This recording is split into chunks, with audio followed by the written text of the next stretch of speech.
Hello दोस्तों, unique classes Lucknow में आपका स्वागत है। उम्मीद करता हूं कि आप ऑफिसर बनने के लिए निरंतर प्रयासरत होंगे। अपनी फुल इफ़िशिएंसी के साथ अपनी एनर्जी को पढ़ने में लगा रहे होंगे, क्योंकि प्री और मेंस पीसीएस का प्री और आरओ का मेंस है, ठीक है, या ढेर सारे एलटी ग्रेड का या जहाँ पर भी हिस्ट्री आती है, ठीक है, वहाँ के लिए बहुत ही इम्पोर्टेंट है।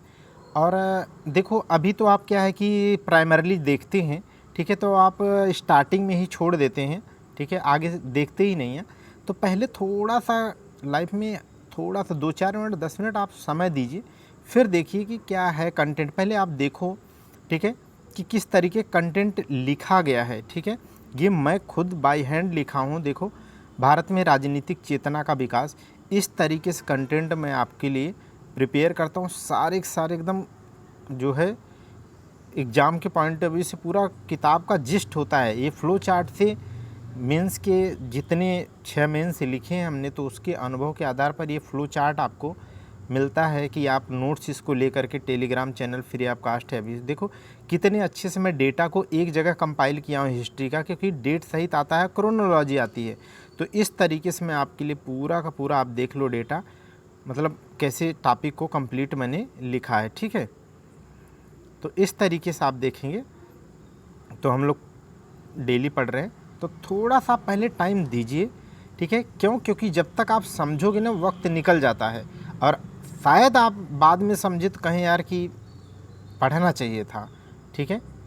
देखो ऐसे ही नहीं, ये अब आप देख लिए होंगे, समझ गए होंगे। तो मैं कहूँ तो चैप्टर नंबर 10 हम लोग पढ़ने वाले हैं, ठीक है। कौन पढ़ा रहा है आप अब धीरे धीरे जुड़ रहे हैं तो जानते हैं, ठीक है। आगे देखिएगा, भारत में राजनीतिक चेतना का विकास। मॉडर्न हिस्ट्री में हम लोग जो है कितने चैप्टर पढ़ चुके हैं? मॉडर्न हिस्ट्री में हम लोग 9 चैप्टर पढ़ चुके हैं, जिसमें ब्रिटिश भारत में सामाजिक धार्मिक सुधार आंदोलन जो थे वो हम लोगों ने पढ़ा था, जिसके पीडीएफ में एक आध जगह, मतलब एक जगह जैसे ब्रह्म समाज जो 1928 लिख दिया था, तो उसे करेक्शन कर दिया हूँ, करेक्शन करके अपलोड किया हूँ और मतलब टेलीग्राम चैनल पर भेजा हूँ। आप वहाँ से फ्री ऑफ कास्ट है, पूरा नोट्स आप ले करके पढ़ सकते हैं, ठीक है। हिंदी पढ़ा चुका हूँ आरओ का, आरओ प्री मेंस की हिंदी पूरी बाई हैंड लिख करके पढ़ा के दे चुका हूँ, पीडीएफ 129 पेज की, 160 प्लस पेज की जो है पूरी की पूरी पॉलिटी पढ़ा करके मैं आपको दे चुका हूँ बाई हैंड। अब मॉडर्न हिस्ट्री कंप्लीट करने को बोला हूँ तो करके ही दूंगा आपको, आप बेफिक्र होकर के पढ़ सकते हैं जोड़ करके, ठीक है। तो हम लोग क्या पढ़ेंगे? Development of political consciousness in India. इसका पृष्ठभूमि देख लेते हैं कि आखिर ऐसा क्या बैकग्राउंड है जिसकी वजह से भारत में राजनीतिक चेतना का विकास होगा, ठीक है। तो उसमें अगर देखा जाए, ठीक, तो शोषणकारी इनकी नीतियां थी। जैसे जैसे इनकी आप देखोगे तो अस्थाई बंदोबस्त हो गया, रैयत बाड़ी व्यवस्था हो गई, ठीक है, या फिर आपने महालबाड़ी व्यवस्था की बात कर लें, ठीक है। तो इस तरीके की जो ये व्यवस्थाएं थी वो क्या है, भारतीयों को शोषण करती रही, जिनके विरोध में क्या है हमारे अंदर राजनीतिक चेतना का विकास हुआ। और देखिए, और क्या पृष्ठभूमि या कारण में देखें तो इनका साम्राज्य विस्तारवादी जो नीति थी, जैसे बेलेजली की सहायक संधि हम लोगों ने देखा था 1798 में, जो है शुरू कहाँ से होता है? हैदराबाद से। हमें तो अपनों ने लिटा भोसले सिंधिया में कहाँ दम था, जयपुर जोधपुर जयपुर मच्छेरी बूंदी, ये क्रम है पूरा, ठीक है, रटाया हूँ आपको। फिर डलहौजी हम लोगों ने पढ़ा था। डलहौजी ने राज्य हड़प नीति या डॉक्ट्राइन ऑफ लैप्स या व्यपगत का सिद्धांत 1848 से शुरू किया, ठीक है। सतारा से सजे सब उदय हो झांसी नागपुर, ये क्रम है उसका, ये आपको लिखाया हूँ, रटाया हूँ, ठीक है। तो ये शोषणकारी नीतियाँ और साम्राज्य विस्तार के विरोध में हमारे अंदर क्या है, राजनीतिक चेतना का विकास हुआ। और देखिए, पश्चिमी शिक्षा जो थी या पाश्चात्य जो शिक्षा थी, इंग्लिश खास करके, इंग्लिश को जो पढ़ने वाले अपने यहाँ के भारत में जो मध्यम वर्ग का विकास हुआ, उसने क्या है, जब अंग्रेजी पढ़ा तो उसे क्या है, पश्चिमी सभ्यता के जो रिवोल्यूशनरी बुक्स थी, ठीक है, जैसे कार्ल मार्क्स की बुक हो गई, ठीक है, रूसो की हो गई, प्लेटो की हो गई, माने अच्छे अच्छे जो क्रांतिकारी विचार थे, ऐसी किताबों के बारे में पढ़ा और ढेर सारी ऐसी किताबों के बारे में पढ़ा जिससे अंग्रेज़ों की क्या है शोषणकारी मानसिकता के बारे में भारतीयों को पता चलने लगा। तो वो तमाम तरह की मैगजीन निकालने लगे और इस तरीके से क्या है उन्होंने, ठीक है, देश में राजनीतिक विकास उनके अंदर, राजनीतिक चेतना उनके अंदर आई और वो अपनी मैगजीन, पत्र पत्रिकाओं या अखबार के माध्यम से, ठीक है, भारत में जन चेतना बढ़ाने का प्रयास किया।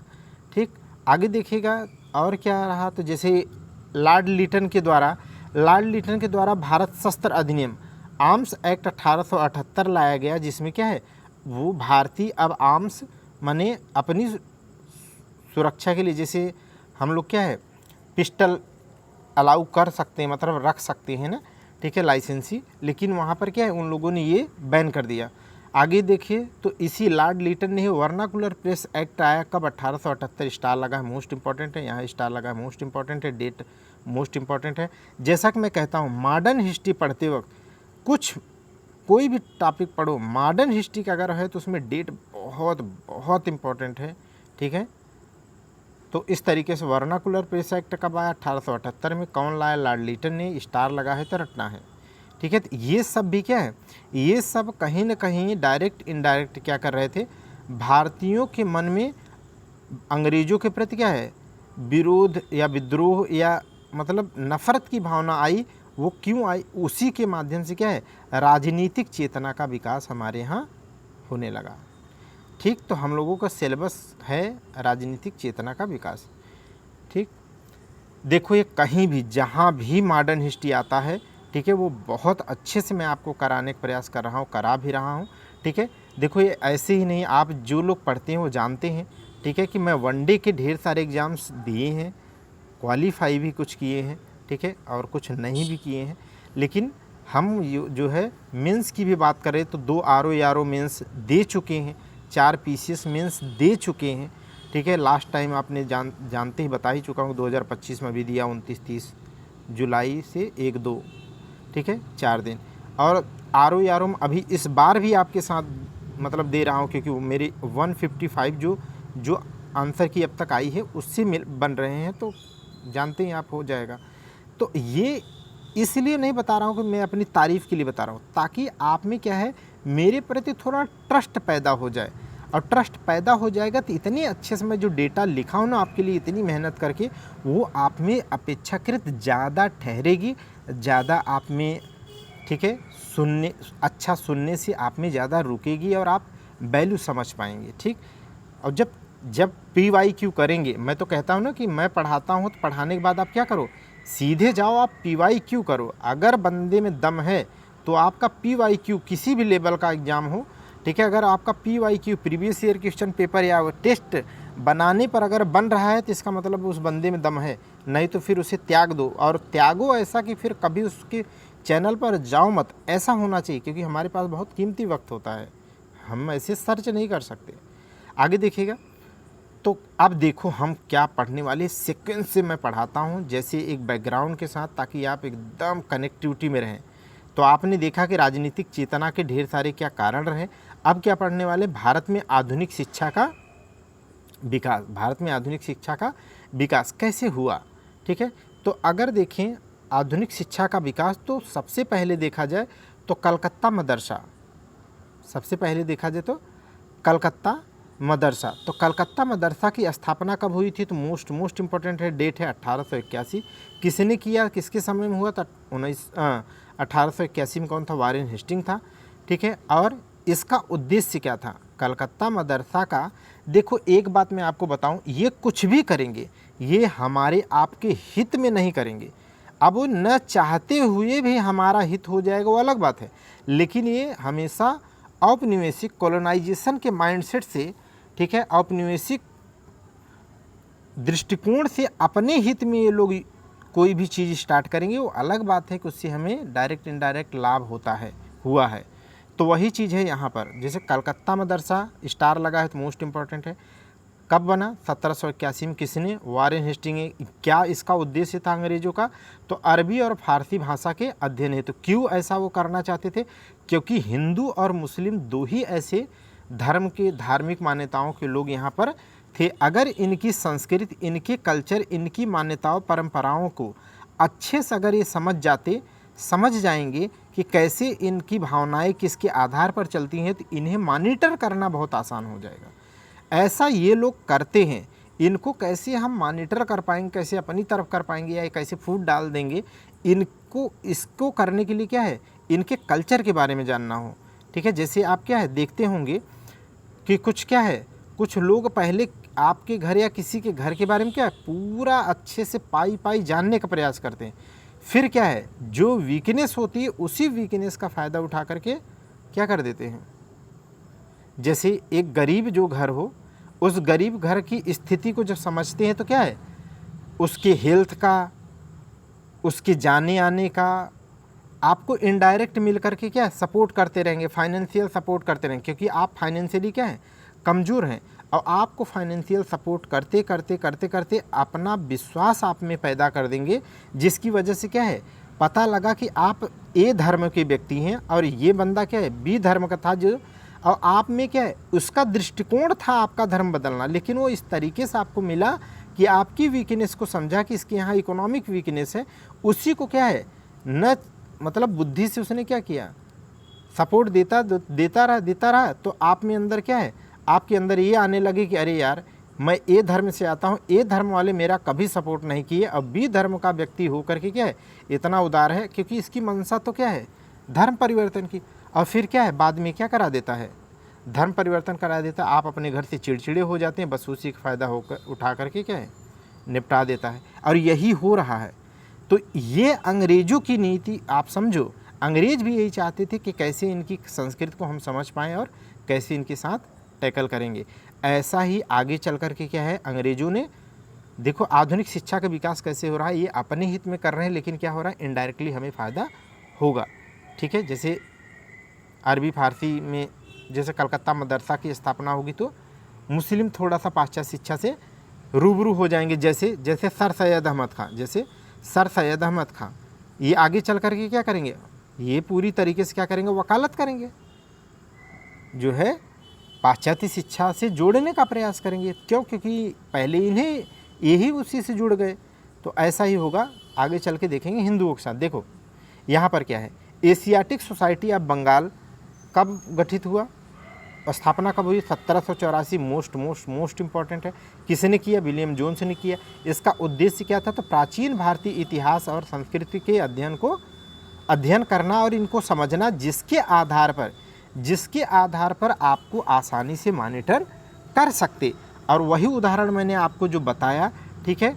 बहरहाल हिंदू धर्म में कभी भी किसी को इस तरीके का धर्म परिवर्तन आज तक नहीं कराने की केस सामने आई है कि किसी को प्रलोभन दे के करा लेना, क्योंकि ये कल्चर ही बहुत दुनिया में क्या है इकलौती है।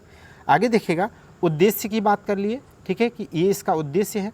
आगे देखिएगा अंग्रेजी में अनुवाद, इसका उद्देश्य क्या था ये समझना। और इसने किया क्या? इसने किया भारतीय जो प्रमुख जो है धार्मिक ग्रंथ थे या फिर पुस्तकें थी जो उनको काम आती, उनको इन लोगों ने क्या किया अंग्रेजी में अनुवाद करना शुरू किया ताकि वो पढ़ सके और अच्छा समझ सके।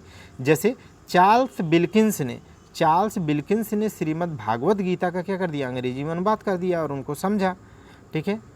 और विलियम जोन्स जो एशियाटिक सोसाइटी ऑफ बंगाल की स्थापना 1784 में करा, उसने अभिज्ञान शाकुंतलम जो कालिदास की है उसको अंग्रेजी में कन्वर्ट करता है। आगे चल करके देखें तो बनारस में जैसे कलकत्ता मदरसा की स्थापना 1781 में हुई। हमने याद किया है कि बस 10 साल बाद जो है बनारस में क्या है संस्कृत कॉलेज की स्थापना होती है। डेट मोस्ट इम्पॉर्टेंट रटे होना चाहिए। किसने किया? तो जोनाथन डंकन ने। किसके प्रयास से? जोनाथन डंकन के प्रयास से हुआ, जोनाथन डंकन के प्रयास से। आगे देखिएगा फोर्ट विलियम कॉलेज की स्थापना कब हुई? 10 जुलाई 1800 को हुई थी। 10 जुलाई 1800 को हुई और किसने किया? लॉर्ड वेलेस्ली के द्वारा। और इसका उद्देश्य क्या था? इसका मुख्य उद्देश्य था जो सिविल सर्वेंट हैं, ठीक है, जो ब्रिटिश अधिकारी हैं, उनको अब इंग्लैंड में प्रशिक्षण न दे करके यहीं पर उनको प्रशिक्षण आईएएस के थ्रू, मतलब आईसीएस होता था, तब दिया जाए, ठीक है। ये इसका उद्देश्य था। किसने किया? लॉर्ड वेलेस्ली ने। कब किया? 10 जुलाई 1800 में। अब ये देखो जो आरओ का पेपर कैंसिल हुआ 2023 में, अभी जो 2025 में हुआ आपने देखा, जो कैंसिल हुआ था, मतलब जब कैंसिल हुआ था तो उसमें क्या है, उसमें एक सवाल पूछा था, 2 स्टेटमेंट दिए थे, पहला और दूसरा स्टेटमेंट। देखो इतना मैं बार बार कह रहा हूँ भाई, तारीफ़ नहीं, इतना मैं घिस के आया हूँ, इतना घिसा हूँ ना कि आप मतलब बता सकता हूँ कि किताब दे दो, मैं उसकी क्रक्स पूरा फ़िल्टर करके दे सकता हूँ, वो भी बहुत कम टाइम में। अगर मुझे लिखना ना हो, मैं हाईलाइट करना हो, तो मैं मतलब कोई किताब दो तो मैं पूरा फ़िल्टर एकदम करके मतलब हाईलाइट करके दे सकता हूँ। ये तारीफ़ की बात नहीं कर रहा, इसलिए बता रहा हूँ कि ताकि आप ये समझ सकें, ठीक है, कि बंदा जो है हर PYQ के एकदम रटा हूँ भाई, ऐसे ही नहीं प्री निकलता है कंटिन्यू, ठीक है। तो वो आपको यही समझाने के लिए, ताकि आप में विश्वास हो पैदा हो जाए, ठीक है, खुद पर और मुझ पर भी, ठीक है। क्यों, देखो ये सवाल आया था, उसमें क्या पूछा था, जा कर के देखना आप, उसमें लिखा था 10 जून, पहला स्टेटमेंट लिख दिया था 10 जून 1800 में फोर्ट विलियम कॉलेज की स्थापना लॉर्ड वेलेस्ली द्वारा किया गया, ठीक है, पहला स्टेटमेंट। दूसरा स्टेटमेंट था उसमें कि इसका मुख्य उद्देश्य ब्रिटिश अधिकारियों का क्या करना, शिक्षण प्रशिक्षण करना। तो ये सवाल एटीटी जैसे ही आया था, लेकिन अब सोचो कितना, मैं बार बार कहता हूँ ना, मॉडर्न हिस्ट्री पढ़ना है तो डेट पर बहुत पैनी नज़र होनी चाहिए। 10 भी लिखा है, 18 भी लिखा है, लेकिन जून की जगह क्या होना चाहिए था, जुलाई होना चाहिए था। स्टेटमेंट 1 क्या हो जाता, गलत था, स्टेटमेंट 1 क्या है, गलत। अब 10 जून मत याद करना, लेकिन कम से कम जुलाई 1800 याद कर लीजिएगा। ऐसे ही आजकल अच्छे पेपर बन रहे हैं। अब पेपर का पैटर्न थोड़े टफ हो रहे हैं, देख ही रहे हैं आप, तो इसीलिए मैं कहता हूँ कि आप मेहनत अपनी बढ़ा दो। वास्तविक प्रयास अगर देखा जाए कि वास्तविक प्रयास किस क्षेत्र में, तो ये जो हेडिंग है वो देख लीजिए, भारत में आधुनिक शिक्षा का प्रयास। और ये जो कलकत्ता मदरसा ऐतिहासिक सोसाइटी ऑफ बंगाल 1784, बनारस में Sanskrit college, fort William college, ये सब तो क्या है, वो अपने हित के लिए कर रहे हैं, ठीक है, वो कोई प्रत्यक्ष शिक्षा के विकास के लिए नहीं कर रहे हैं। लेकिन यहाँ पर क्या है, अपने ही लिए करने वाले हैं ये लोग, लेकिन अब ये वास्तविक प्रयास करेंगे, माने प्रत्यक्ष शिक्षा क्षेत्र में प्रयास करेंगे अंग्रेज। तो पहली बार कब किया गया, मोस्ट इम्पॉर्टेंट है, 1813 के चार्टर एक्ट में पहली बार जो है शिक्षा के विकास की बात की गई। और ये ऐसा नहीं कि हम भारतीयों को शिक्षा, समझ गए, हमको शिक्षित करने के लिए नहीं ये लोग एक्साइटेड थे। ये मत भूल जाना कि भैया वास्तविक प्रयास भारतीयों के हित के लिए 1813 के चार्टर एक्ट में जो है अंग्रेजों ने किया, नहीं, ये उपनिवेशवाद के दृष्टिकोण से अपने हित के लिए कर रहे हैं। इस चार्टर एक्ट में इन्होंने कहा कि पहली बार इन लोगों ने कहा अंग्रेजी शिक्षा पर 1 लाख रुपए हम खर्च करेंगे। डेटा रट लेना प्लीज़ प्लीज़ प्लीज़, मेरी बात मान लेना बस। 1813 के चार्टर एक्ट में पहली बार था 1 लाख रुपए खर्च करने की बात की गई। हालांकि ये आप जा कर के देखोगे तो 1921 के आसपास तक की बात कर रहा हूँ, ठीक है। तब तक इसे 1 लाख रुपए वार्षिक जो था, ये वार्षिक था, 1 लाख रुपए वार्षिक था। बात तो कह दी गई थी अंग्रेजों के द्वारा, लेकिन 1921 के आसपास तक की मैं बात कर रहा हूँ, तब तक 1 लाख रुपए प्रतिवर्ष खर्च नहीं किए गए। तो बस जो है ढोल में पोल था, समझ गए कि नहीं। तो ये आपको डेटा रटना है। तो अब यहाँ से क्या है, कहने का मतलब ये है कि पहली बार उन लोगों ने प्रत्यक्ष प्रयास किया था शिक्षा को अपने हित में ही सही, लेकिन शिक्षा को बढ़ावा देने के लिए।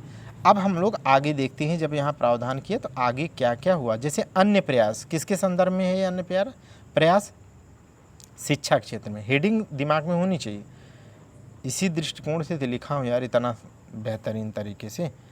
अन्य प्रयास या तथ्य देखिए तो देखो, पहला, इंडियन सिविल सर्विसेज ICS परीक्षा पास करने वाले प्रथम भारतीय कौन थे, तो ये समझ लो। अन्य तथ्य की जगह यहाँ पर मुझे लिखना चाहिए था यूनिक पॉइंट है ये सब, क्या है, यूनिक पॉइंट, बस मने रटना है, फैक्ट है। इंडियन ICS परीक्षा पास करने वाले पहले कौन थे, तो सत्येंद्रनाथ टैगोर।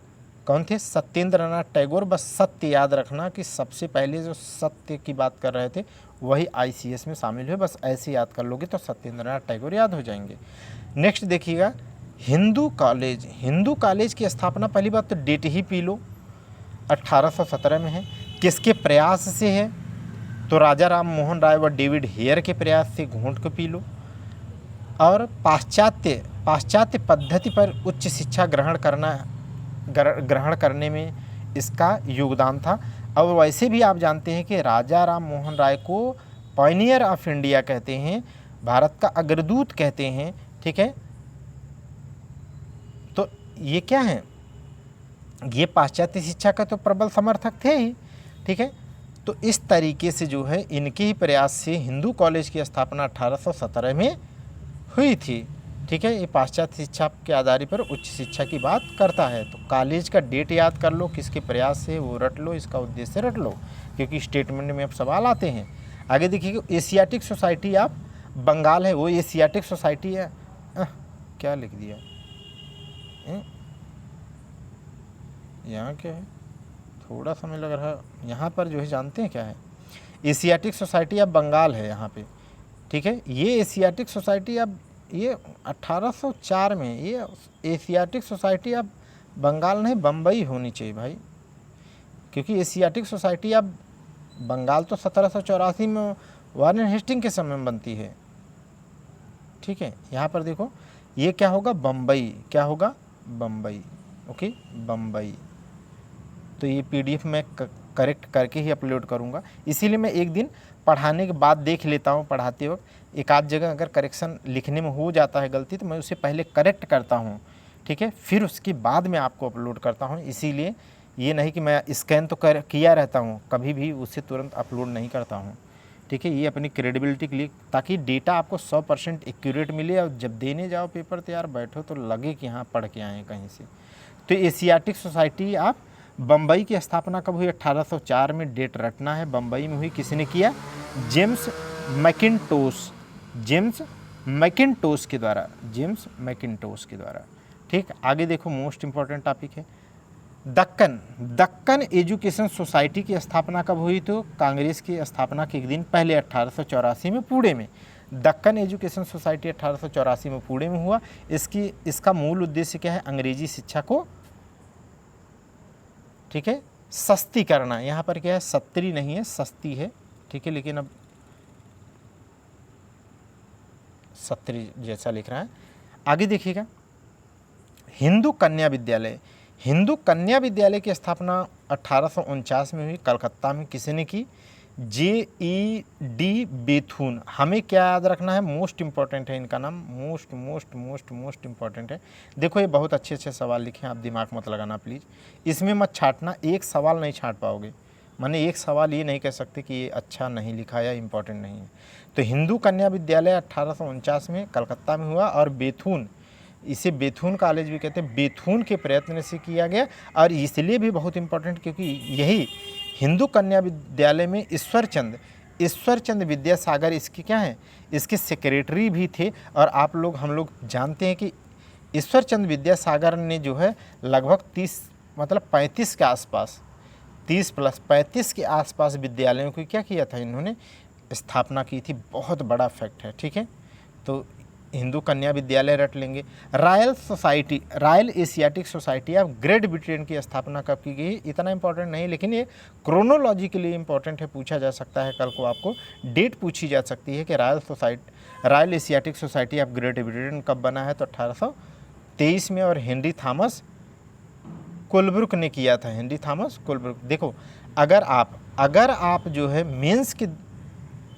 मेंस में बैठने वाले हैं, या RO प्री में आप बैठे हैं, या PCS प्री में बैठे हैं, ठीक है, या IAS में, तो आपने देखा होगा, ठीक है, आपने देखा होगा कि इस समय जो सबसे तगड़ा सवाल बनाए जा रहे हैं वो क्रोनोलॉजी को बिल्कुल माने पकड़ के रखे हैं कि क्रोनोलॉजी पूछेंगे। खास करके क्या है, RO तो बहुत खतरनाक है, बहुत क्रोनोलॉजी पूछता है। 5-5, 6-6, 7-7 सवाल पूछ लेता है भाई, हवा बिगड़ जाती है। तो आप मेहनत करे रहो, उसी दृष्टि से पढ़ो जिस दृष्टि से वो पूछना चाहते हैं। अब हम लोग क्या पढ़ने वाले हैं, इसके पहले हम लोगों ने देखा कि देखो अन्य तथ्य में क्या भारतीयों और या किसी के द्वारा शिक्षा क्षेत्र में क्या किया गया। अब हम लोग पढ़ने वाले हैं आंग्ल प्राच्य विवाद, माने अंग्रेजी शिक्षा में दी जाए शिक्षा या फिर हिंदी संस्कृत में दी जाए, माने प्राच्य शिक्षा में दिया जाए, भाषा में दिया जाए, ये विवाद का वजह था।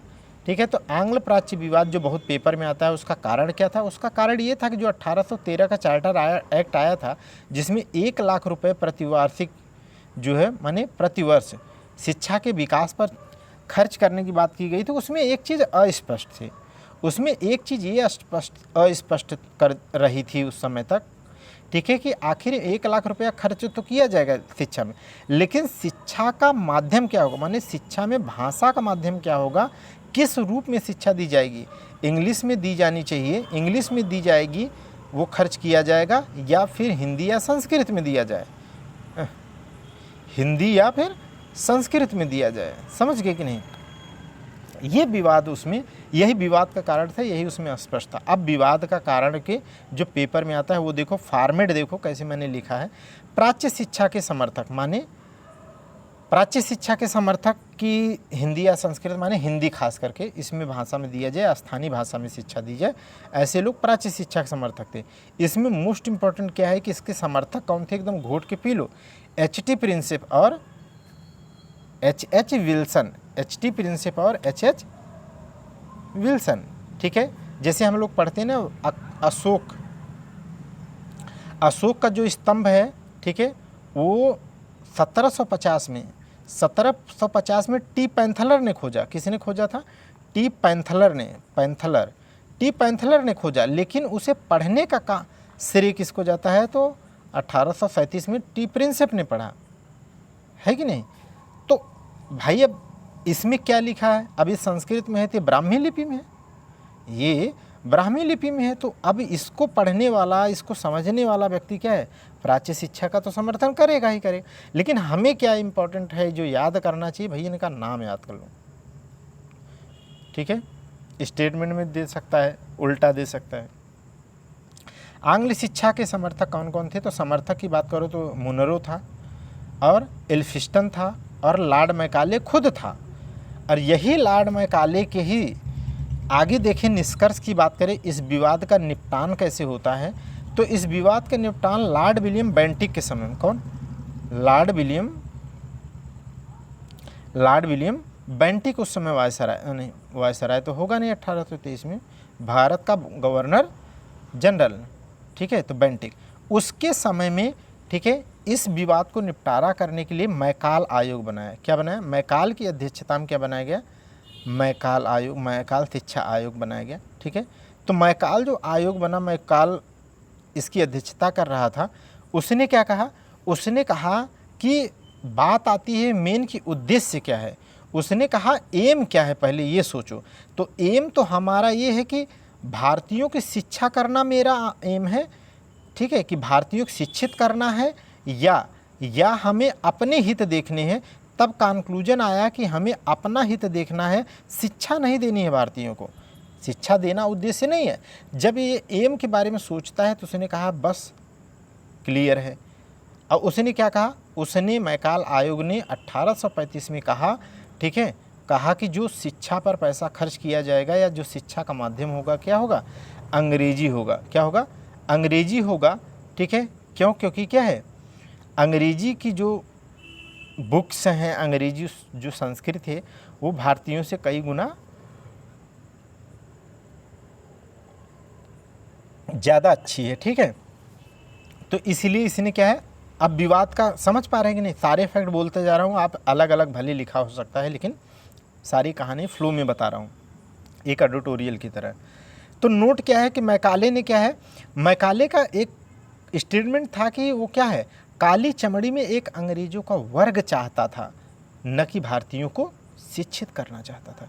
उसका एम क्लियर था। देखो, आप भी क्या है, अपना एम क्लियर रखो तो रास्ते अपने आप बनेंगे। बस ये है कि जैसे आपको क्या है, जैसे आप कमिटमेंट कर लिए हो कि नहीं, मैं आपको एक सही समय पर रिवीजन तक का भी टाइम देना है। अगर मैंने कह दिया है, ठीक है, कि आर का मेंस का वो सब्जेक्ट पढ़ा कंप्लीट करूंगा, तो विद इन टाइम करूंगा। ठीक है। अगर मॉडर्न हिस्ट्री कहा हूँ लिख के दूंगा तो लिख के दूंगा टाइम से। अगर मैंने कहा हिंदी कंप्लीट कराऊंगा तो हिंदी कंप्लीट कराऊंगा, लेटर राइटिंग कहा तो लेटर राइटिंग कराऊंगा, इसे कहा तो इसे कराऊंगा। माने जो अगर मैंने कहा है तो हमेशा कराया है तो कराऊंगा ही कराऊंगा। ये क्या है, इससे क्या होता है, मतलब एम जब क्लियर हो तो रास्ते क्या है अपने आप बनते हैं। दोस्त यार के साथ बैठे भी रहते हैं, फिर भी दिमाग में रहता है कि नहीं यार हर हाल में करना ही करना है, ठीक है, डिले नहीं करना है। तो आप देख ही रहे होंगे 3 वीडियो अकेले ही क्या है ड्यूटी का अलावा दे रहा हूँ। मतलब अब जो है सर्विस भी करनी है, उसके बावजूद क्या है अब आप जो है सो रहे होंगे तब मैं रिकॉर्ड कर रहा हूँ। वो भी 3-3 सुबह आप सो के नहीं उठते तब मैं उठ करके एक रिकॉर्ड करके तब फिर अपलोड करके ड्यूटी जाता हूँ। तो ये क्या है, शिक्षा, ये एम क्लियर है तो रास्ते मिल जाएंगे।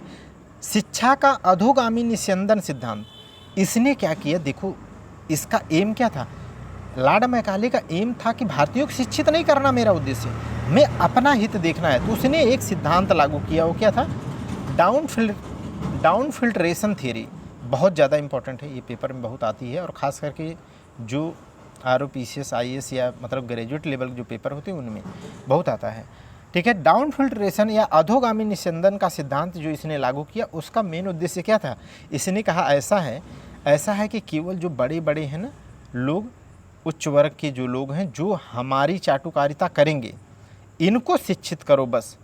जो हमारे लिए सर्विस दें, हमारे लिए काम करें, हमारी चाटुकारिता कर सकेंगे, उन्हीं को क्या कर दो, उन्हीं को शिक्षित करो, उन्हीं को केवल शिक्षा दे दो, ठीक है। बाकी लोगों में क्या है, बाकी लोगों में छन छन करके क्या है पहुंच जाएगी, छन छन के क्या है पहुंच जाएगी, ठीक है। तो इस तरीके से उसने क्या कहा, मैकाले के अनुसार शिक्षा समाज के उच्च वर्ग को ही दी जाए, जनसाधारण तक स्वतः छन छन करके है पहुंच जाएगी, ऐसा उसने अधोगामी निस्यंदन का सिद्धांत। इससे क्या पता चलता है, उसकी औपनिवेशिक मानसिकता, उसकी औपनिवेशिक मानसिकता। आगे देखिएगा, सार्वजनिक शिक्षा संबंधी प्रमुख आयोग और नीतियाँ। भैया इसमें जो पढ़ोगे मैं बता देता हूँ, इसमें किस किस समय आया, ठीक है, वो रटना है। उससे भी ज़्यादा इम्पोर्टेंट पहले क्या है, डेट रटना, ठीक है। तब तीसरी बात इसमें रटनी है कि आखिर उसका मुख्य एम क्या था, मेन उसका एम क्या था या किससे संबंधित है, ये बात या अन्य फैक्ट। लेकिन दो सबसे ज़्यादा इम्पोर्टेंट है, पहला डेट याद रखना है, दूसरा किसके कार्यकाल के या कौन उस समय था। ये सार्वजनिक शिक्षा संबंधी प्रमुख जो आयोग थे उसमें मोस्ट इम्पोर्टेंट पहला क्या है, वुड डिस्पैच 1854 या वुड घोषणा पत्र 1854 में आया, ठीक है। और इसमें क्या है, वुड डिस्पैच इसीलिए नाम है क्योंकि चार्ल्स वुड इसका क्या था, हेड था, इसका क्या है अध्यक्ष था। अब इसमें अध्यक्ष नहीं लिखा हूँ लेकिन बता दे रहा हूँ, इसका अध्यक्ष कौन था, चार्ल्स वुड। तो इसीलिए इसको क्या कहा गया, वुड डिस्पैच या वुड घोषणा पत्र। कब आया, 1854 में। क्या कह रहा है ये, बोलिए जल्दी से, ये क्या कह रहा है, भारतीय शिक्षा का इसे मैग्ना कार्टा कहा गया। अरे भैया मैग्ना कार्टा उसे कहते हैं जब कोई बहुत बड़ा अप्रत्याशित अधिकार दे दिया जाए, उसे मैग्ना कार्टा की संज्ञा दी जाती है, जो 1215 में तात्कालिक जो है ब्रिटिश राजा के द्वारा अपने यहाँ के लेबरों की दी गई थी। तो वहीं से मैग्ना कार्टा का कॉन्सेप्ट आता है पूरे विश्व में। अगर कोई बहुत बड़ा अधिकार, महाधिकार जैसा दे दिया जाए, उसे मैग्ना कार्टा की संज्ञा दी जाती है। तो माने भारतीय शिक्षा का मैग्ना कार्टा कहा जाता है। इसका मतलब शिक्षा क्षेत्र में क्या है, कुछ अच्छे प्रावधान अवश्य किए गए हैं। ये आपको दृष्टिकोण दे रहा हूँ। नेक्स्ट देखिए इसमें क्या है, सिफारिशें देख लेते हैं, क्या ऐसा कह दिया जिसे मैग्ना कार्टा कहते हैं। सिफारिशों में ये था कि अंग्रेजी, जहाँ मैकाले की नीति जहाँ क्या थे, अंग्रेजी भाषा में शिक्षा देने की बात है। तो पहली बार था कि क्या है, पहली बार अंग्रेज का कोई आयोग क्या कह रहा है, पहली बार कह रहा है कि शिक्षा को क्या है अंग्रेजी में दिया जाए, लेकिन देसी भाषाओं को भी बढ़ावा दिया जाए, इसीलिए इसे मैग्ना कार्टा कहें। अगला देखिएगा, देसी भाषा सिफारिश और क्या क्या, देसी भाषाई प्राथमिक पाठशालाएं भी खोली जाएं। ये नहीं केवल उच्च और कुलीन वर्ग को पढ़ाया जाए, बल्कि प्राथमिक विद्यालय पाठशालाएं भी खोली जाए, इसलिए मैग्ना कार्टा कहते हैं। महिला शिक्षा को भी प्रोत्साहित किया, इसलिए मैग्ना कार्टा कहा गया। शिक्षा हेतु अनुदान सब्सिडी की बात कही गई, सरकारी कोष से दिया जाना, इसलिए मैग्ना कार्टा कहा गया। समझ गए कि नहीं? तो माने अब आप समझ गए होंगे कि वुड डिस्पैच को मैग्ना कार्टा क्यों कहते हैं 1854 में, 1854 में। अब आपसे मैं पूछता हूँ 1854 में पूछ ले कि किसके कालखंड में आया था, तो अब 1854 बताओ कौन था उस समय। हम लोग पढ़ चुके 1848 से लेकर के 1856 तक, ठीक है। 1848 में किसका, सतारा, सतारा का सबसे पहले राज्य हड़प नीति के तहत डलहौजी मिलाता है, और अंतिम में कुशासन के आधार पर जो है 1856 में अवध को मिलाता है। और यही कालखंड किसका है, डलहौजी का है। तो इसी के बीच में 1854 आता है, तो भले नहीं लिखा है तो इस किसके समय में आया, तो किसके आया, डलहौजी। किसके समय में आया, डलहौजी, ठीक है। तो बहुत अच्छा पढ़ो, एकदम कनेक्टिविटी फ्लो चार्ट में पढ़ो, फ्लो में पढ़ो, कनेक्ट रहो। तो इस तरीके से अगर कहा जाए तो अब इसे मैग्ना कार्टा क्यों कहते हैं, क्योंकि इसके प्रावधान भी बाद में लागू किए गए हैं, तभी तो फ़ायदा हुआ। नहीं तो अगर कान में तेल डाल के रह जाते, कुछ न होता, तो उसे मैग्ना कार्टा की संज्ञा फिर न दी जाती। इसके सिफारिश पे 1854 के वुड डिस्पैच के सिफारिश पर, ठीक है, 1857 में कलकत्ता, बम्बई, मद्रास, यही 3 प्रेसिडेंसियाँ इनकी तात्कालिक समय में प्रमुख थी। तो कलकत्ता, बम्बई, मद्रास में क्या है, लंदन के तर्ज पर यहाँ पर विश्वविद्यालय की स्थापना 1857 में की गई, 1854 के वुड डिस्पैच के कहने पर। मैं 1854 का वुड डिस्पैच सोचो बोल रहा हूँ कितनी बार, कम से कम 4-5 बार बोल चुका हूँ। अब बोलने का मेरा एम है, बोलने का बार बार मेरा क्या है, एम है। आप एम समझ जाएंगे, और जब समझ जाएंगे तभी आप मेरा एम पूरा होगा, ठीक है। जैसा कि मैं आपको बार बार कहता हूँ ना, आप में धैर्य और पेशेंस होना चाहिए, ठीक है। और ये तभी होगा जब आप हमारे साथ कैसे पढ़ते होंगे, एज ए ऑफिसर, अधिकारी बनने की मानसिकता के साथ जब पढ़ते होंगे तो आप अच्छा अप्रोच साथ पढ़ोगे, बेहतर पढ़ोगे। और मैं हमेशा कह रहा हूँ बेहतर पढ़ाऊँगा, ये बात की गारंटी दे सकता हूँ। जब भी जो भी टॉपिक छूँगा तो टाइम से पढ़ाऊँ, कंप्लीट करूँगा और बहुत अच्छे से करूँगा। दूसरा देखिए वुड डिस्पैच 1854 हो गया। हंटर आयोग 1882 रट लो, 1882 से 83। कौन इसका अध्यक्ष है, तो अध्यक्ष WW हंटर, दोनों रखना है, डेट पहले याद रखना है। सुझाव क्या दे रहा है, सुझाव इसने दिया कि प्राथमिक और माध्यमिक शिक्षा को क्या किया जाए, बढ़ावा दिया जाए। अगर पूछ ले कि इस समय बताओ, अब 1858 से क्या है, वायसराय हो जाता है ना 1757 की क्रांति के बाद। तो अब तो वायसराय, तो पूछ ले कि किस वायसराय के समय में था, यही सब तो पूछता है भाई, ठीक है। तो अब बताओ क्या है, देखो 1881 में आसपास सोचो, थोड़ा सा 360 आप पढ़ते हो ना मेरे साथ, तो आप थोड़ा सा आपको एक डायमेंशन दे रहा हूँ, अप्रोच दे रहा हूँ कि कैसे आप सोचते हो। 1881 के आसपास, माने 82-83, सोचो कोई कुछ घटना हुई थी। हाँ, 1881 में क्या है, नियमित जनगणना 1881 में क्या कराई जाती थी, क्या कराई गई, 1871 में पहली जनगणना कराई गई, लेकिन 1881 से क्या है, नियमित जनगणना कराई गई। और किसके समय में कराई गई, लॉर्ड रिपन के समय में, है ना। और 1883 में मैं आपको बता चुका हूँ कि 1883 में क्या है, इल्बर्ट बिल विवाद आया था। तो लॉर्ड रिपन के समय में हुआ था, इसीलिए उसे क्या है, उदार, सबसे जितने भी भारत में गवर्नर जनरल या ये सब रहे, या ठीक है अंग्रेजी अधिकारी रहे, उनमें सबसे उदार अगर वायसराय बोला जाता है तो इसी को बोला जाता है। कारण समझ गए होंगे। नेक्स्ट देखिएगा, भारतीय विश्वविद्यालय अधिनियम। देखो ये लिखना चाहिए था, लिख दिया हूँ ये, पहले हम लोग आयोग और हो तो ये नाम से लिखना चाहिए था, इसका वो आउटकम है। रेलवे आयोग पढ़ो, रेलवे आयोग जो मोस्ट इंपॉर्टेंट, सारे आयोग एकदम क्रोनोलॉजी में भर के आते हैं, क्रोनोलॉजी रट लो, डेट पी जाओ, ठीक है। तो रेलवे में 2 अक्षर है, तो इसलिए 1902 में आया। तो रेलवे आयोग आया 1902 में, और रेलवे आयोग का अध्यक्ष कौन था, तो थॉमस रेले था। और उस समय अगर पूछा जाए तो कौन वायसराय था, तो अब ये सोचो 1904-05 के दौरान, ठीक है, 1902 के दौरान कौन था, तो 1901, 2, 3, 4, 5 के आसपास कोई ऐसी बड़ी घटना दिमाग में जोड़ डालो है क्या, तो 1905 आपको मिलेगी बंगाल विभाजन। क्या मिलेगा, बंगाल विभाजन। क्या मिलेगा, बंगाल विभाजन। तो बंगाल विभाजन ठीक है, कि पहले उसकी मानसिकता कैसी होगी तभी तो बंगाल विभाजन किया। इसका मतलब क्या है, उसको पता है कि मैं क्या करने वाला हूँ।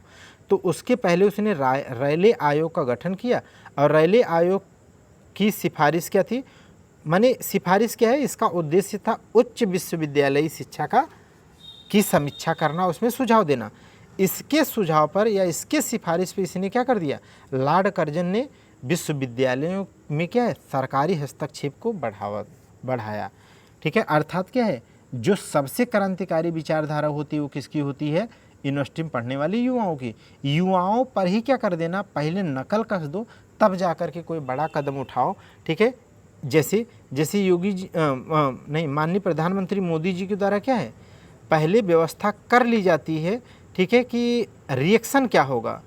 ठीक है, उसके बाद क्या है, उसके बाद जो है वो घोषणा कर देते हैं।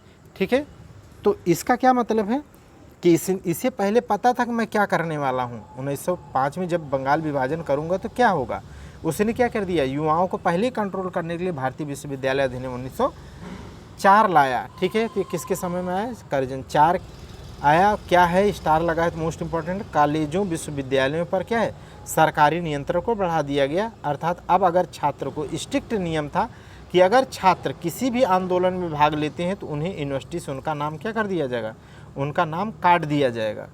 ठीक है, उनका करियर खराब कर दिया जाएगा। इस तरीके से उसने क्या है, नियंत्रण करने की बात कही। ये है रैले। आपने पढ़ लिया चार्ल्स वुड डिस्पैच, हंटर आयोग और Raleigh. Charles Wood dispatch, Hunter 82 और रैले 2 अक्षर में 1902। आगे देखिएगा सैडलर आयोग, सैडलर 17, सैडलर 17, सैडलर 17, सैडलर 17। बहुत बार पढ़ा हूँ भाई, बहुत रटा हूँ, तब जा कर के मुझे याद है। ठीक है, लेकिन अभी भी मैं हिस्ट्री बहुत सबसे ज़्यादा पढ़ता हूँ भाई, मेरी मजबूरी है, क्या करें, मैं इसमें कमज़ोर हूँ।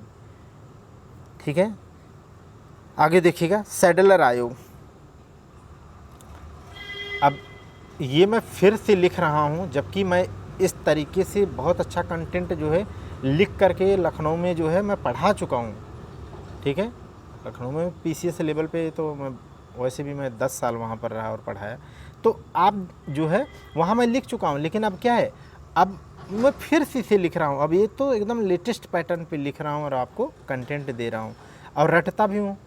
मैं आलस नहीं करता, क्योंकि मुझे कमज़ोर मुझे लगता है, इसलिए मुझे ज़्यादा मेहनत करनी है, मैं ये मानता हूँ। तो सैडलर 17, सैडलर 17, सैडलर 17, अध्यक्ष कौन था, माइकल सैडलर था। और इसमें भारतीय भी थे। इस आयोग में मोस्ट इम्पॉर्टेंट है, भारतीय भी थे। मोस्ट इम्पॉर्टेंट होता है ऐसे सवाल। कौन थे, तो आशुतोष मुखर्जी और जियाउद्दीन अहमद। आशुतोष मुखर्जी और जियाउद्दीन अहमद। सैडलर 17 में 2 लोग जो है भारतीय थे, आशुतोष और जियाउद्दीन, आशुतोष जियाउद्दीन।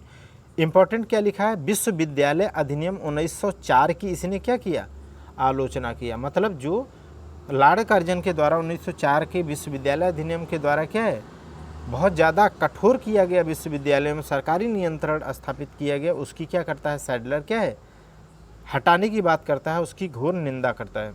इसकी सिफारिशें क्या थी, ठीक है, इसकी सिफारिशें क्या थी, तो कक्षा 10 के बाद इसने कहा कि कक्षा 10 के बाद जो है 2 साल का इंटरमीडिएट होना चाहिए, 2 साल का इंटरमीडिएट होना चाहिए, माध्यमिक शिक्षा होनी चाहिए, और 3 वर्ष का क्या होना चाहिए, स्नातक शिक्षा होना चाहिए, उसके ऊपर उच्च शिक्षा होनी चाहिए। ऐसा इसने किसने किया, सैडलर। और आज भी आप देखोगे 10+2 फिर क्या है +3 की बात करते हैं ना। ग्रेजुएशन सामान्यतः 3 वर्ष का होता है। चलिए आगे देखिएगा, वो अलग बात है कि हम जैसे बीटेक वालों का क्या है, ग्रेजुएशन 4 साल का है और एमटेक 2 साल का। वैसे भी एमए हो या एमटेक हो, क्या है, 2 ही साल का होता है। तो मेरा भी एमटेक 2 ही साल का है। तो सिफारिश की बात करें तो कक्षा 10+2+3 की बात की, और महिला शिक्षा का भी क्या है, प्रसार और सुधार करने की बात कही होगी। ठीक है, आगे देखो ये है हर्टोगा समिति। हर्टोगा समिति कब आई, डेट घोंट के पी लो, 1929 हर्टोगा।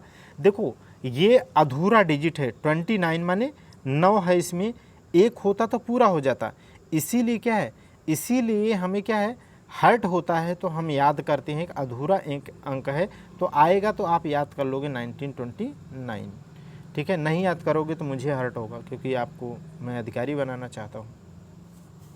तो हर्ट होगा 1929 अगर याद नहीं करोगे। अध्यक्ष कौन है? तो फिलिप हर्टोगा थे। सिफारिश इन्होंने क्या किया? तो ग्रामीण प्रवृत्ति के बच्चों को माध्यमिक शिक्षा दी जाए और दी जानी चाहिए, न कि महाविद्यालय।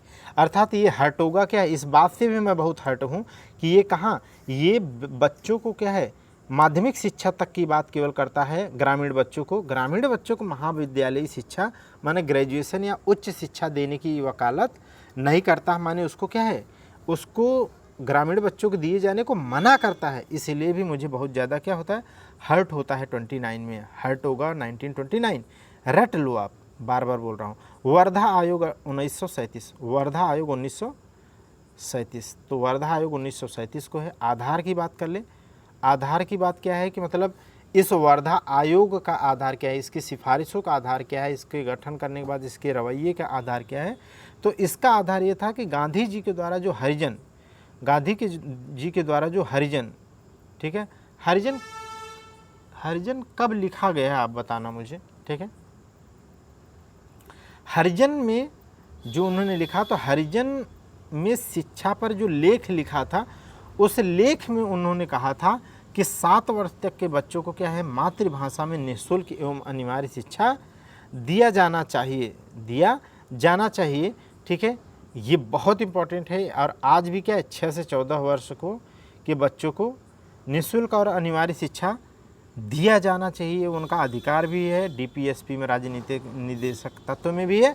और इससे कम 0 से 6 वर्ष के बच्चों को नहीं, 0 से 6 वर्ष के बच्चों को शिक्षा देना क्या है, राज्य के नीति निदेशक तत्व में है। 6 से 14 वर्ष के बच्चों को शिक्षा प्राप्त करना उनका मौलिक अधिकार है। और 6 से 14 वर्ष के बच्चों को अनिवार्य रूप से पढ़ने के लिए मतलब सपोर्ट किया जाना चाहिए, ऐसा माता पिता या अभिभावक की जिम्मेदारी है।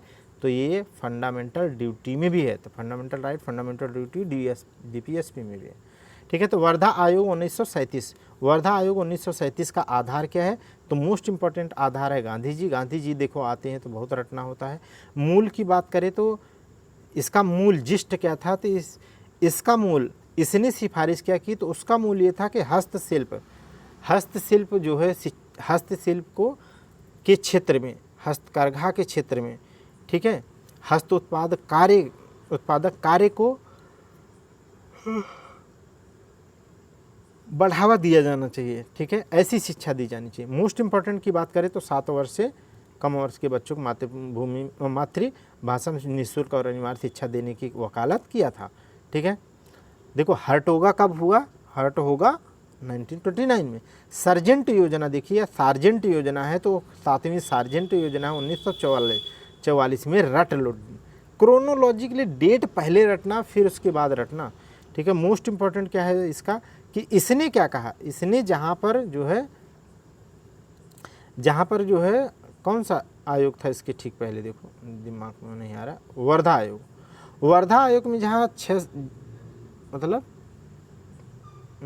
क्या है यार, जहाँ पर 7 वर्ष से के बच्चों को क्या है मातृभाषा में शिक्षा देने की वकालत करता, वहीं ये क्या है सार्जेंट योजना 1944 जो है 6 वर्ष से 11 वर्ष के बच्चों को निःशुल्क और अनिवार्य शिक्षा देने की बात करता है। ये बहुत इंपॉर्टेंट है, ये सब लिखा हुआ, ठीक है। तो आपने क्या पढ़ा, पहले आपने पढ़ा है वुड डिस्पैच 1854, उसके बाद क्या पढ़ा बताइए, वुड डिस्पैच के बाद रैली तो 1902 में पढ़ा, उसके अलावा क्या पढ़ा, ठीक है। लॉर्ड रिपन के समय में भी 82-83 में कुछ पढ़ा, ठीक है। वो आयोग का नाम बताओ आप, ठीक है। फिर सैडलर 17 में पढ़ा, हर्टोगा 29 में पढ़ा, ठीक है, वर्धा 37 में पढ़ा, सार्जेंट 44 में पढ़ा, ठीक है। इस तरीके का आपने सब पढ़ा है। चलिए आगे देखते हैं। तो देखो ये है हंटर आयोग था 1882।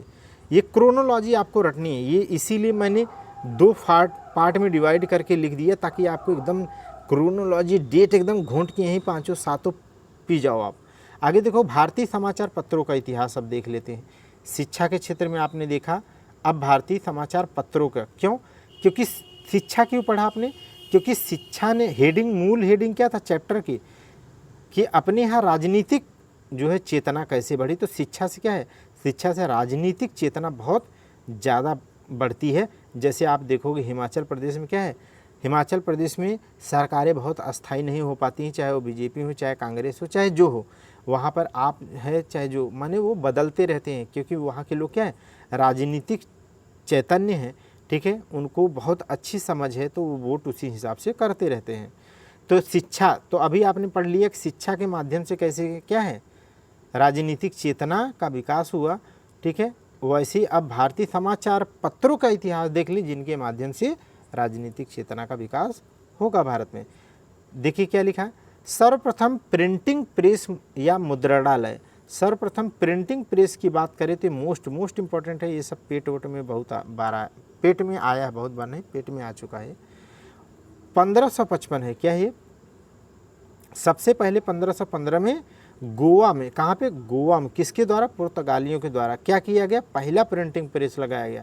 लेकिन उन्होंने पहली पुस्तक कब छापी, तो 1557 में, 1557 में। लेकिन अगर 1557 आप ये नहीं भी याद रखोगे चलेगा, लेकिन 1555 रटना पड़ेगा। अगला भी बहुत इंपॉर्टेंट है, अंग्रेजों के द्वारा भी 1684 में, अंग्रेजों के द्वारा भी 1684 में स्टार लगा, मोस्ट इंपॉर्टेंट है। कलकत्ता नहीं बल्कि बम्बई में एक प्रिंटिंग प्रेस की स्थापना अंग्रेजों के द्वारा भी की गई। अगला देखिएगा, प्रथम समाचार पत्र की बात कर लें। प्रथम समाचार पत्र जो मोस्ट इंपॉर्टेंट है, ये मैं एक सवाल गलत किया था यहाँ पर, अभी आपको बताता हूँ। प्रथम समाचार पत्र कब आया, 1780 में, 1780 में। किसने लाया, James Augustan Hickey, James Augustan Hickey, ठीक। और इसे अन्य किस, मतलब ये नहीं, जेम्स अगस्टन हिक्की ने प्रथम समाचार पत्र लाया, तो उसका नाम क्या था, तो द बंगाल गजट। क्या नाम था, most important, the Bengal gazette. लेकिन पेपर में क्या आया था, जो मुझसे गलती हुआ था, पीसीएस प्री की बात कर रहा हूँ, ठीक है, ये आरओ में नहीं आया था, पीसीएस प्री की बात कर रहा हूँ। पीसीएस प्री में आया था कि प्रथम समाचार पत्र द कलकत्ता जनरल एडवर्टाइजर है। लेकिन अब कलकत्ता जनरल एडवर्टाइजर हमने याद ही नहीं किया था, तब हमें पता ही नहीं था, सच कहें तो याद क्या करता। तो हम केवल बंगाल गजट 1780 रटे थे जेम्स अगस्टन हिक्की, लेकिन अब इसी को कहते हैं द कलकत्ता जनरल एडवर्टाइजर, ये हमें पता ही नहीं था। तो यही पीसीएस प्री में आया था। आप PYQ करेंगे पीसीएस प्री का तो आपको मिल जाएगा, और ये गलत हो गया। तो अब याद है मुझे द कलकत्ता जनरल एडवर्टाइजर। एक मिनट,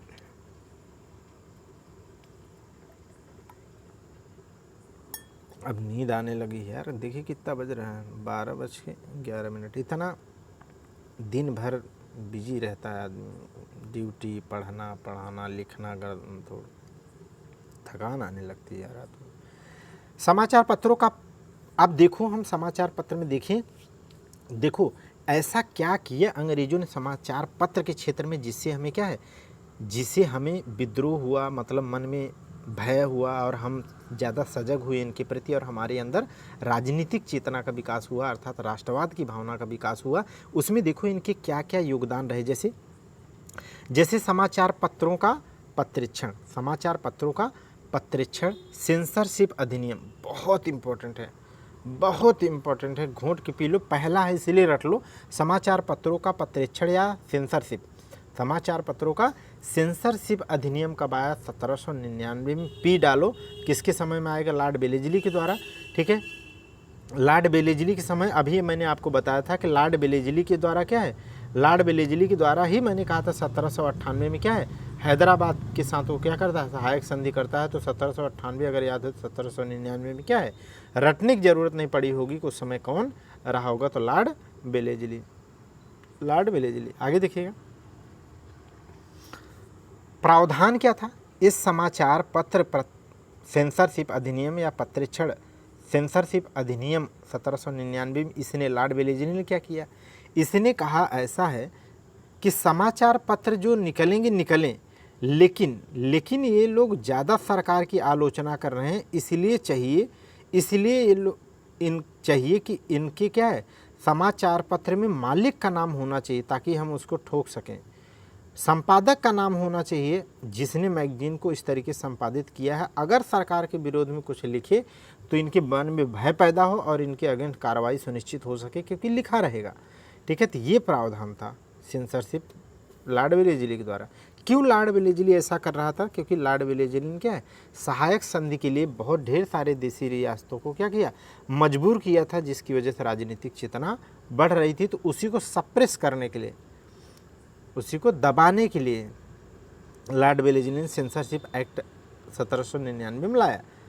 आगे देखिएगा, प्रकाशन पूर्व, इसमें और भी प्रावधान था कि प्रकाशन पूर्व जो सचिव होगा, ब्रिटिश सचिव, ब्रिटिश के ही लोग तो सचिव होंगे, तो सचिव से क्या करना होगा कि प्री सेंसरशिप लेनी पड़ेगी। माने आप अपना समाचार पत्र ले जाओ, पहले छपने के पहले ले जाओ आप सेक्रेटरी के पास, सचिव के पास, और वो पढ़ेगा और देखेगा कि क्या सरकार के विरोध में कोई ऐसे स्टेटमेंट तो नहीं है, ठीक है, भड़काने वाले तो नहीं हैं, सरकार की पोल खोलने वाले तो नहीं है, तभी वो प्री सेंसरशिप देगा तो आप जो है पत्र को छाप सकते हो, अन्यथा नहीं। आगे देखिएगा, अनुज्ञप्ति नियम। अनुज्ञप्ति नियम में क्या है, लाइसेंस रूल। अनुज्ञप्ति नियम माने होता लाइसेंस रूल 1823। किसके द्वारा ये लाइसेंस एक्ट आया? मतलब लाइसेंस एक्ट नहीं, सॉरी, लाइसेंस रूल और लाइसेंस एक्ट में अंतर है, एकदम से रटना पड़ेगा, तभी बेहतर आप सवाल बना पाएंगे। तो लाइसेंस रूल जो है वो 1823 में है, ठीक है। किसके द्वारा लाया गया लाइसेंस रूल? जॉन एडम के द्वारा। एक सेकंड रुके, क्या करें, नींद आने लगी, तब आँख पे पानी डाल लिए। अनुज्ञप्ति की बात करें तो 1829 की बात करते हैं, तो लाइसेंस रूल है, जॉन एडम्स के द्वारा लाया गया। प्रिंटिंग प्रेस की स्थापना के लिए क्या है, प्रिंटिंग प्रेस की स्थापना के लिए लाइसेंस लेना इसने क्या कर दिया, अनिवार्य कर दिया, और नहीं तो क्या होगा, आर्थिक जुर्माना देना होगा, और मजिस्ट्रेट के द्वारा क्या है, आपका प्रेस को जब्त करने की पावर दे दी गई लाइसेंस रूल 1823 में।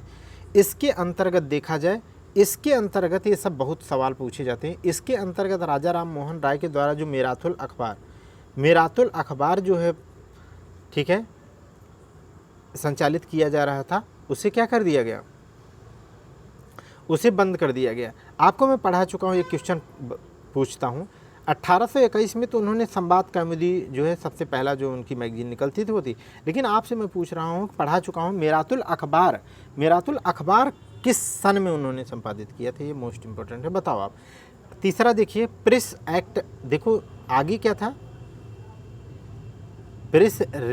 मतलब प्रेस रूल था, लेकिन यहाँ पर क्या है, प्रेस एक्ट है। तो प्रेस एक्ट क्या है, 1835 में आया। किसके द्वारा लाया गया, प्रेस अधिनियम 1835, चार्ल्स मेटकाफ के द्वारा यह अधिनियम लाया गया। गवर्नर जनरल कौन था उस समय, चार्ल्स मेटकाफ था, ठीक है। और लाइसेंस, ठीक है, देखो नहीं, ये आप देखोगे तो चार्ल्स मेटकाफ के प्रयास से लाया गया था, ठीक है। लाइसेंस नियम 1823 जो था, लाइसेंस नियम 1823 था, उसको क्या कर दिया गया, 1835 के प्रेस एक्ट के द्वारा क्या कर दिया गया, समाप्त कर दिया गया। क्या कर दिया गया, समाप्त कर दिया गया। और इसलिए चार्ल्स मेटकाफ को जो है भारतीय समाचार पत्रों का क्या है, मुक्तिदाता कहा जाता है। बहुत इंपॉर्टेंट सवाल है। नेक्स्ट देखिएगा, अनुज्ञप्ति या लाइसेंस एक्ट। अनुज्ञप्ति या, वो देखो इसके पहले प्रेस एक्ट था, ये है लाइसेंस एक्ट। इसके पहले लाइसेंस रूल था 1823 में, लेकिन लाइसेंस एक्ट की बात करें तो 1857 में, ठीक है। तो 1857 में क्यों लाया गया होगा, क्योंकि 1857 में क्या है, क्रांति का प्रचार प्रसार को नियंत्रित करने के लिए, सिंपल सी बात है, 1857 की क्रांति में नियंत्रण स्थापित करने के लिए। और इसमें क्या कहा गया, मतलब ये नियंत्रण करने के लिए लाया गया था, लेकिन बाद में क्या है, अगले साल क्या है, जब नियंत्रण कर लिए तो एक वर्ष बाद क्या कर दिए, समाप्त कर दिए। और चार्ल्स मेटकाफ के द्वारा 1835 में जो एक्ट, प्रेस एक्ट 1835 के प्रावधान थे, लिबरल थोड़े जो थे, उन्हीं के आधार पर फिर से कंटिन्यू 57 के बाद ये चलता रहा। नेक्स्ट देखिएगा, पंजीकरण अधिनियम क्या है, बहुत इंपॉर्टेंट है, क्रोनोलॉजी रटनी पड़ेगी, पंजीकरण अधिनियम का डेट रटना पड़ेगा। तो रेगुलेशन एक्ट है, ये प्रेस एक्ट नहीं है, ये है रेगुलेशन एक्ट है, पंजीकरण अधिनियम है। तो पंजीकरण अधिनियम क्या है, प्रिंटिंग सामग्री पर क्या है, मुद्रक का नाम, प्रकाशक का नाम, ठीक है, और मुद्रण स्थान माने प्रेस का जो है स्थान पता होना चाहिए, ठीक है, उसका मुद्रक प्रिंटर माने प्रिंटिंग काम करने वाला कौन है, वो प्रकाशक, उसकी भी बात उसमें लिखा होना चाहिए, अनिवार्य चाहिए। क्यों? इससे क्या फ़ायदा होगा उनको? इससे ये फ़ायदा होगा कि उन पर अगर पता होगा तो आसानी से कार्रवाई कर दिया जाएगा। और बहुत इम्पोर्टेंट है ये, देखो बहुत इम्पोर्टेंट है ये, ठीक है, ये आगे भी पढ़ोगे आप। भारतीय दंड संहिता आईपीसी, इंडियन पिनल कोड 1860 में धारा 124 में संशोधन करके धारा 124 का कैपिटल ए बना दिया गया, जो सेडिशन से संबंधित है। जो किससे है? सेडिशन या राजद्रोह। किससे है? सेडिशन या राजद्रोह से है। मतलब अब ऐसे व्यक्तियों को पर क्या है, राजद्रोह का केस लगाया जा सकता है। जो आज भी क्या है, सरकार का ऐसा कोई आलोचना के अलावा अगर सरकार को क्रिटिसाइज कर सकते हैं क्योंकि डेमोक्रेसी है, लेकिन कुछ ऐसा करते हैं जो सरकार को एक डेमोक्रेसी के लिए ठीक नहीं है। अगर आप कोई व्यक्ति हैं ऐसा कोई कृत्य करते हैं तो आज भी क्या है, आप पर क्या है, धारा 124 के तहत क्या है, राजद्रोह का केस चलाया जा सकता है। हालांकि अब जो है ये अब जो बदलाव हुआ है, ठीक है, उसमें ये पता नहीं धारा यही है कि धारा बदल गई है, ठीक है, ये आप बताइएगा अगर पता हो आपको तो, ठीक है। आगे देखिएगा, vernacular press act. Vernacular press act जो है वो देसी भाषा बहुत इंपॉर्टेंट है, डेट रटे रहो, ये आपने पहले ही पढ़ लिया है, ठीक है, कारण में पहले ही पढ़ा था, पहला स्टार्टिंग में ही तो पढ़ा था 1878 का वर्नाकुलर प्रेस एक्ट जो लॉर्ड लिटन के द्वारा, जिसमें आर्म्स एक्ट भी तो पढ़ा था आपने, आर्म्स एक्ट 1878। तो लॉर्ड लिटन। अगला देखो, किसी भारतीय भाषा में प्रकाशित समाचार पत्र को क्या है, आज्ञा देने का अधिकारी जिला दंडनायक या डिस्ट्रिक्ट मजिस्ट्रेट को बनाया गया। माने किसी भी भारतीय भाषा का समाचार अगर प्रकाशित होता है तो उसे आज्ञा लेनी पड़ेगी। उसके लिए जिम्मेदार व्यक्ति कौन है? डीएम है। और वह डीएम ने आदेश दिया कि पहला ये था कि जितने भी प्रिंटिंग प्रेस वाले हैं वो एक बॉन्ड साइन करेंगे। क्या करेंगे? बॉन्ड साइन करेंगे कि वो कभी भी किसी भी सूरत हाल में सरकार के विरोध में कुछ भी नहीं छापते हैं, यदि छापते हैं तो उन पर उचित कार्रवाई सुनिश्चित किया जाए। ऐसा क्या है, ऐसा बॉन्ड पत्र पर साइन करना होगा। दूसरा उसने आदेश दिया कि सरकार विरोधी प्रकाशन बिल्कुल भी नहीं किया जा सकता है, ठीक, वर्नाकुलर प्रेस एक्ट में। और क्या है जो सबसे इम्पोर्टेंट था इसमें, जानते हैं, वर्नाकुलर प्रेस एक्ट में ये है कि ये अंग्रेजी भाषाओं में प्रकाशित होने वाले पर नहीं लागू किया गया था, लेकिन हिंदी या भारतीय भाषाओं में प्रकाशित होने वाले पर इतना कठोर नियम लगाया गया था, ठीक है, बहुत ही, इसे मुंह बंद करने वाला कानून कहते हैं। आगे देखो, और ये जो डीएम होगा, डिस्ट्रिक्ट मजिस्ट्रेट होगा, इसका निर्णय क्या होता है, इसमें सर्वोपरि होता। माने अगर ये गलत में भी आपका अगर प्रेस कब्जे में ले लेता तो आप गलत ही क्यों न लिया हो, आपके पास प्रमाण ही क्यों ना हो, बावजूद उसके आप किसी भी कोर्ट में या कहीं पे भी क्लेम नहीं कर सकते थे। ये इसमें सबसे खतरनाक बात थी मुंह बंद करने वाले कानून में, ठीक है, कि इसका निर्णय सर्वोपरि था, कहीं भी अपील का प्रावधान इसमें नहीं था। आगे देखेगा, इससे प्रभावित वर्नाकुलर प्रेस एक्ट से प्रभावित होने वाले प्रमुख जो समाचार पत्र हैं वो कौन थे? तो सोम प्रकाश कौन संपादित करते थे? ईश्वरचंद्र विद्यासागर। और कौन सा प्रभावित हुआ? भारत मिहिर के लेखक नहीं, भारत मिहिर एक संस्था है, तो भारत मिहिर के द्वारा। ढाका प्रकाश भी पारित किया गया, और सहचर, इनके बारे में मैंने सर्च नहीं किया था, ठीक है, आप करके चाहे लिख सकते हैं। ये मतलब इससे प्रभावित होने वाले समाचार। आगे देखिएगा, 1882 में मोस्ट इम्पॉर्टेंट, तो देखो 1881 में आपने बताया ना कि पहली जनगणना हुई थी नियमित, तो इस तरीके से 1882 में क्या हो जाएगा, लॉर्ड रिपन या रटना ने, लॉर्ड लिपन के द्वारा वर्नाकुलर प्रेस एक्ट जो लिटन लाया था, लिटन के द्वारा लाया गया वर्नाकुलर प्रेस एक्ट को लॉर्ड रिपन के द्वारा क्या कर दिया गया, समाप्त कर दिया गया, ठीक है। इसी समय एल्बर्ट बिल विवाद भी हुआ था। इसे सबसे उदार वायसराय के रूप में माना जाता है। भारत में सबसे उदार वायसराय कौन सा है? लिटन। आगे देखो, समाचार पत्र अधिनियम 1908 समाचार पत्र अधिनियम 1908। इससे रिलेटेड मुझे लगता है कि आप देखना आर में जो है हाल फिलहाल के इस साल से लेकर के एक आध 2 साल पहले का देखना, उसमें पूछा है ये वाला सवाल। समाचार पत्र अधिनियम 1908 है। समाचार पत्र अधिनियम 1908 है, किसके समय में आया है? कर्जन के द्वारा बंगाल विभाजन के उपरांत यह लागू किया गया। आगे देखिए, संपत्ति एवं प्रिंटिंग प्रेस जब्त करने का इसमें क्या कर दिया गया? प्रयास कर दिया गया। एक तरीके से कहा जाए तो वर्नाकुलर प्रेस एक्ट जैसा ही कुछ प्रावधान है। नेक्स्ट देखिएगा, भारतीय समाचार पत्र अधिनियम 1910। भारतीय समाचार पत्र अधिनियम 1910, देखो ऊपर क्या है? ऊपर लिखा समाचार पत्र अधिनियम 1908, यहाँ लिखा भारतीय समाचार पत्र अधिनियम 1910। तो डेट गलत मत करना। यह किसके द्वारा लाया गया और क्या कह रहा है? तो लॉर्ड लिटन द्वारा वर्नाकुलर प्रेस एक्ट 1878 के जो प्रावधान, कठोर प्रावधान थे, उन्हें इसने क्या कर दिया?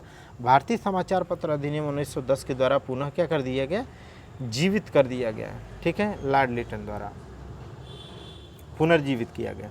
और इसमें क्या है कि पंजीकरण जमानत का प्रावधान किया गया। ठीक है, कि आपको क्या है, पंजीकृत जो है करने का आपको कुछ जो है जमानत जमा करनी पड़ेगी। ठीक है, जमानत के रूप में कुछ पैसे जमा करने पड़ेंगे, जैसे कम से कम 500 और अधिकतम 2000 अलग अलग प्रिंटिंग प्रेस के लिए ये किया गया। तात्कालिक समय में बहुत बड़ी राशि है। ठीक है, और अगर देश विरोधी होता है तो इस तरीके से अंग्रेज आपसे 5000 या 2000 तक का अधिकतम धन वसूल सकते थे। ये इन्होंने व्यवस्था की थी। सोचो पहले यार। Press inquiry committee 1921, press inquiry committee 1921 में आई। इसका उद्देश्य क्या था? कठोर प्रेस कानूनों की क्या करना? समीक्षा करना कि वो सही हैं कि या नहीं थे। यह है अनुशंसा। इसने क्या कहा कि समाचार पत्र अधिनियम जो 1910 है या भारतीय समाचार पत्र अधिनियम 1900, मतलब पहला देखो, समाचार पत्र अधिनियम 1908 और भारतीय समाचार पत्र अधिनियम 1910 को क्या कर दिया गया? समाप्त कर दिया गया। क्या कर दिया गया? समाप्त कर दिया गया। नेक्स्ट देखिएगा, इसमें क्या है? अन्य स्वतंत्रता के पश्चात क्या प्रयास किए गए? वो है समाचार पत्र जांच समिति की स्थापना की गई 1943 में। समाचार पत्र जो है या आपत्तिजनक विषय अधिनियम 1951, ठीक है, लाया गया। सच कहें तो मुझे बहुत भयानक नींद आ रही है यार। ठीक है, लो हम यहाँ पर आएंगे। वाह वाह, क्या लग रहा है ना? इसका कोई मतलब नहीं है। तो देखो, बस आप चाहो तो यहाँ से वाइंड अप कर दो, कोई दिक्कत नहीं है। लेकिन आप थोड़ा सा बस चाहे तो आप वाइंड अप कर लो, लेकिन मैं आपको थोड़ा सा एक बार फिर से ब्रीफ दे देता हूँ।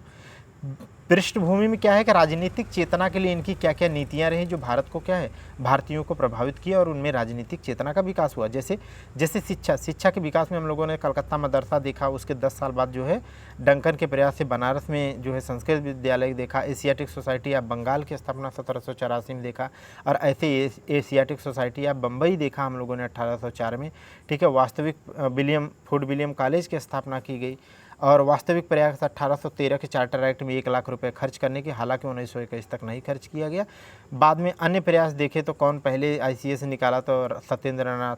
हिंदू कॉलेज की स्थापना राजा राम मोहन राय के सहयोग से 1817 में। एशियाटिक सोसाइटी ऑफ बम्बई 1804 बताई दिया। डक्कन एजुकेशन 1884 है। हिंदू कन्या विश्वविद्यालय 1849 है। ठीक है, इस तरीके के अन्य प्रयास थे। और आंग्ल प्राच्य जो विवाद है उसमें कौन किसके पक्ष में है, ठीक है, वो हम लोगों ने बात किया कि समर्थक जो प्राच्य शिक्षक हैं प्रिंसिप और विल्सन, बाकी सब विपक्ष की बात है। निष्कर्ष हम लोगों ने बात किया कि मैकाले आयोग का गठन हुआ और मैकाले ने कहा कि अंग्रेजों को क्या है, इनको शिक्षा जो दी जानी चाहिए वो किस में दी जानी चाहिए, इंग्लिश में देनी चाहिए। और क्या है, डॉक्ट्रिन ऑफ लैप्स की बात करें, डॉक्ट्रिन ऑफ नहीं यार, ठीक है, अधोगामी निस्यंदन का सिद्धांत, अधोगामी निस्यंदन का सिद्धांत, डाउन फिल्ट्रेशन सिस्टम। ठीक है, बोल रहा हूँ मैं इतनी एनर्जी के साथ, जोर जोर से बोल रहा हूँ, बावजूद उसके मुझे नींद जो है बात लड़खड़ा जा रही है। आज मैकाले के बारे में हम लोगों ने बात कर ली। आगे देखें तो हम लोगों ने क्या है, शिक्षा का अधोगामी निस्यंदन देखा। फिर सार्वजनिक शिक्षा संबंधी जो प्रमुख आयोग थे उसमें हम लोगों ने वुड डिस्पैच 1854, सैडलर 17 में, ठीक है, और रैले आयोग 1902 में, हंटर 82 में हो गया। ठीक है, सैडलर 17 बता दिया। हर्ट होगा 29 में, वर्धा 37 में, ठीक ठीक है। रैले 1902 में, भारतीय विश्वविद्यालय अधिनियम 1940 की प्रयास से, सार्जेंट योजना 1944 में। भारतीय समाचार पत्रों का इतिहास देखा तो सबसे पहले पुर्तगाली लाए 1555 में गोवा में। फिर अंग्रेजों ने भी 1884 में मुंबई में एक प्रिंटिंग प्रेस खोला। प्रथम समाचार पत्र के बारे में देखा कि बंगाल गजट को ही द कलकत्ता जनरल एडवर्टाइजर भी कहते हैं। समाचार पत्रों के क्षेत्र में कुछ सेंसरशिप लाए गए, जैसे सबसे पहले बेलेजली के द्वारा एकदम घोट के पी लो, फिर लाइसेंसिंग रूल आया, फिर आगे प्रेस एक्ट आया, ठीक है, मेटकाप के द्वारा, और लाइसेंसिंग एक्ट भी आया 1857 में। फिर पंजीकरण अधिनियम, रजिस्ट्रेशन लेना जरूरी कर दिया इन लोगों ने। वर्नाकुलर प्रेस एक्ट की बात करें तो सबसे ज़्यादा जो है मुंह बंद करने वाला कानून, तो बहुत अच्छे से आपको डिटेल पढ़ाए हूँ, ठीक है। तो इस तरीके से जो है समाचार पत्र से रिलेटेड काफ़ी फैक्ट हम लोगों को पढ़ना है, ठीक है। तो हम लोग, आपने ट्रस्ट किया, यहाँ तक देखा, अगर आपको अच्छा लगता है लाइक कर दो, नहीं तो डिसलाइक करके क्या कर दो, एक कमेंट छोड़ दो छोटा था कि ये इम्प्रूव करो, ये कंटेंट अच्छा नहीं है। लेकिन मैं आपको दावा के साथ कह सकता हूँ, इसमें एक भी सिंगल कंटेंट आप निकाल देना, अरे भैया ये भले ही 20% किताब से छाँटता हूँ, मैंने 80% छाँट देता हूँ, उसमें कोई दम नहीं है। लेकिन जो 20 से 18-20% जो लिखता हूँ ना, ठीक है, उसमें आप एक सवाल सिंगल नहीं आप कट कर सकते हो कि ये काम का नहीं। आप इतना पढ़ तो लिए, देखो ना आप, ठीक है। तो चलिए हम लोग यहाँ पर दोस्तों रुकते हैं, कंटिन्यूटी के साथ देखते रहिए, ठीक है। और आप अब विश्वास बना के रख रहे हैं, मैं देख रहा हूँ, तो आप अब मुझे लगता है कि आप जो है शेयर वेयर भी कर रहे हैं। मैंने देखा बहुत लोग टेलीग्राम पे बहुत तेज़ी से जुड़ रहे हैं, बहुत खुशी हो रही है। उसके लिए आपको क्या है, हृदय से बहुत बहुत धन्यवाद। बोला हूँ तो मैं आपको कंटेंट कंप्लीट कराऊँगा। थैंक यू मेरे दोस्तों।